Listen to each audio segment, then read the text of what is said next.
Hem size hem bize. Yarı sana, yarı bana. The nominees for Best Documentary Feature and Honeyland. Best International Feature Film Award, and the nominees are Honeyland, North Macedonia. Не очекувавме две номинации, искрено. Ете се случи чудо, сам за наша среќа.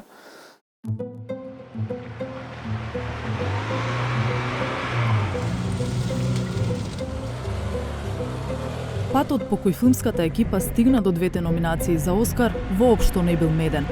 3 години во различни временски услови, одново и далеко непознато. До земјата за која слушна светот водат неколку диви патишта, но сами најверојатно тешко би ја нашле и ние, ако од селото во кој завршува асфалтираниот пат, Дорфулија, не ни се придружи човекот кој честопати им пружал помош и на филмаџиите. Има 18 километри. Надоле? Да, лево. Заглавуваше ли тимот често по патишта? Да, заглавуваше.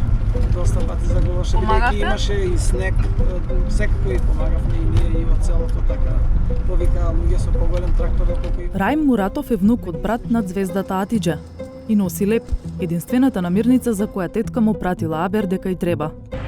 Како успеа да ве добие Атидже, нели нема мрежа таму? Тетка кога треба да се јави негде, ќе испадне на повисоко место, така по тие карпите, каде што е, нели, ќе добие мрежа.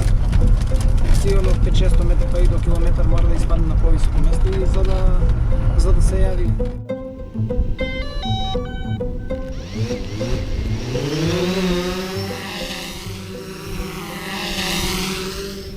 Ова е медената земја на Атидже, недопрената природа на овчеполието.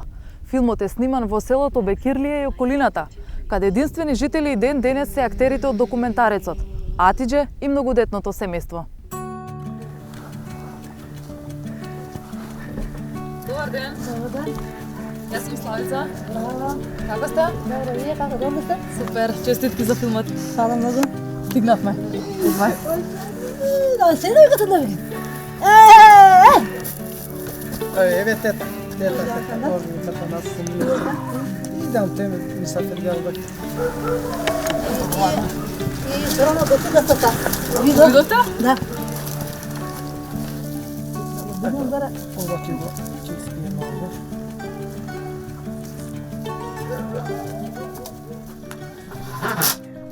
Како дозна дека сте номинирани за Оскар?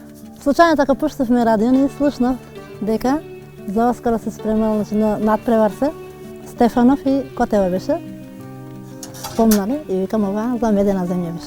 Атидже и тогаш и сега си го живее секојдневието. Затоа како, кога и колку ќе ја следат камерите, друг го берел гајлето. Таа и режисерот Љубомир Стефанов биле најрано будни.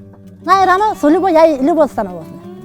Он е спијат, викам ајде, викам командире му викаше, ајде викам ќе пиеме кафето, сега постани ќе ги станувам, ќе одеше, ќе го викаше, викне Атидже, вика тебе ќе ти слушат. Викам ајде, викам саатот сега треба да одиме по ред да се снима. Свежи се сеќавањата на згодите и незгодите при снимањето.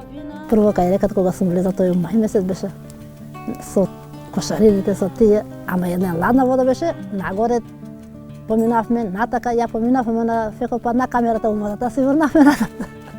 Тамара вика на Љубо, абе гледај, вика да не се испушти надоле да носи реката, вика они се позови, не се ќе ми носи реката ми. Ја викам нема шанса да ми носи мене реката, ја тука израсна викам. Ја викам од дете сум поминал. Ова реката и они. Значи од ден на ден, зимо, лето, више навикнав толку. Тешко мора да идеш напред. Една работа ако остаеш наполу па не бива. Зиме мируваат и пчелите и Атидже, но сцени од документарецот ве пресретнуваат насекаде. Тука навира и носталгијата. Сега малце тешко ни е дека се научивме со снимањето и многу разлика има кога не се. Тога имаше зимо, лето, имаше возила, моабет си имаше. Тука имаше шатор ставена едната тамо, тука одјинат, тука си правивме. И првото кога почнавме филмот, првото не знаеше што ќе биде, почнавме со кошарета, после ја не знам, ми беше страм. Уше почнавме да напредуваме. И ќе одивме после и испаднавме од селото до што беше снимката во село, после по ридови отидовме. По пчелите, нели снимањето се. Атиџе имала причувство дека тоа што го снимаат ќе има светска слава. Викам, ќе видите како ќе добиеме, викам, за сега скоро викам ќе добие. Она тука, они седеле на самиот телефонот беше тука ставена и она се јавиле од Америка еден главните за филмот, дека ќе се купи филмот. Они се работат англиски зборат, ја не разбирам. Ја викам, нешто добро е. Викам, ова ќе биде. Бевте исто на многу фестивали, посетивте многу земји. Да. Која земја вака ви остави впечаток најголем? Она сите убави беа, ама прв дека отидов у Швајцарија, тоа ми беше како испаднав дека тој април, 3 април беше кога испаднав таму, мислам дека сите тагите од мене ми испаднале, толку, значи ме олесни нешто кога испаднав таму. Се зеленило, парк, кој видам се, народот друго е. И Америка беше, па рекламите кај што бевме, тие зградите гледам крај нема зградите тоа, парковите и таму многу беше интересно. Во низиниот крај нема струја, а со вода се снабдува од селската чешма. Како ти поминува времето, се стемнува брзо? Брзо, ама знаеш дека овие 2 месеци уште 15 дена ако помине, мислам ќе ме олесне.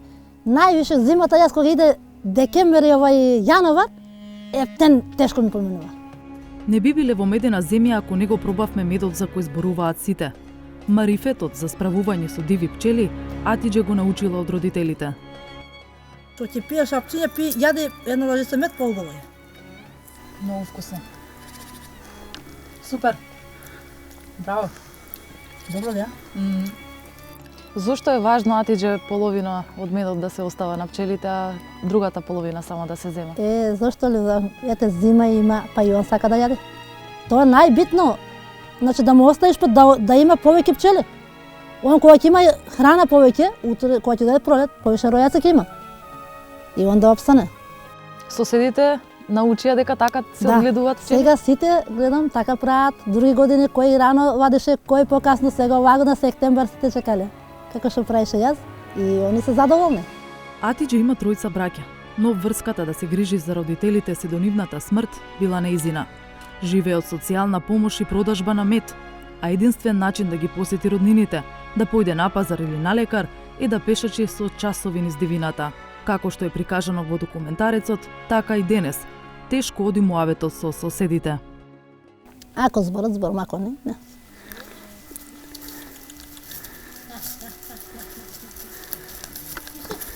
Атиџе минатата недела наполни 56 години. По етничка припадност е турчинка, а во турска куќа по турско кафе следува гледање во филџан. И тука нешто имаш некој тежина, ама гуска некој ќе те олесне. Надалеко пак планираш нешто, ќе пазаруваш. Иако немала шанса да се образова, не било тешко да смисли и да запомни автобиографска песна без да ја стави на хартија. Родно село ќе оставам, туѓа земја мајко ќе заминам. И навистина, родната медена земја наскоро ќе ја остави. Филмската екипа обезбедила куќа и за неа и за незините соседи во селото Дорфулија. Атиџе чека до опремување за пролетта да се пресели, а дотогаш ќе биде во друштво на еден од незините браќа. Ајде, пријатно, поздрав.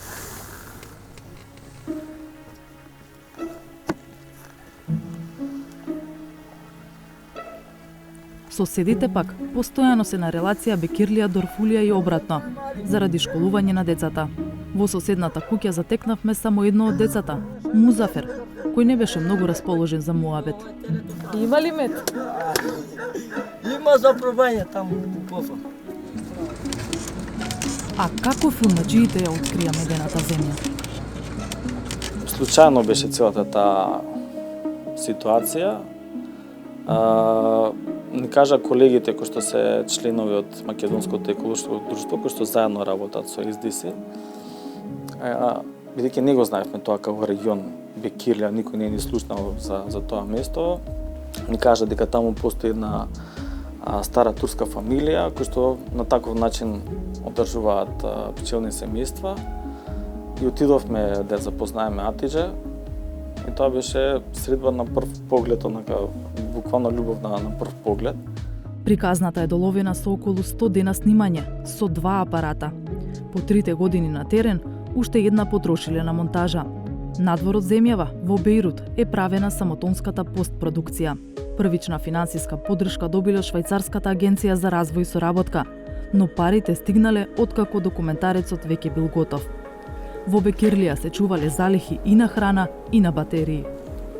Сва среќа на целава приказна, можда и позитивно за нас, тоа што немавме струја и моравме некако да се прилагодуваме според тие услови, па снимавме со свеќа, со газина лампа, на амбиентално светло, бидејќи се прилагодуваш според тие услови и го направивме на тој начин што моравме.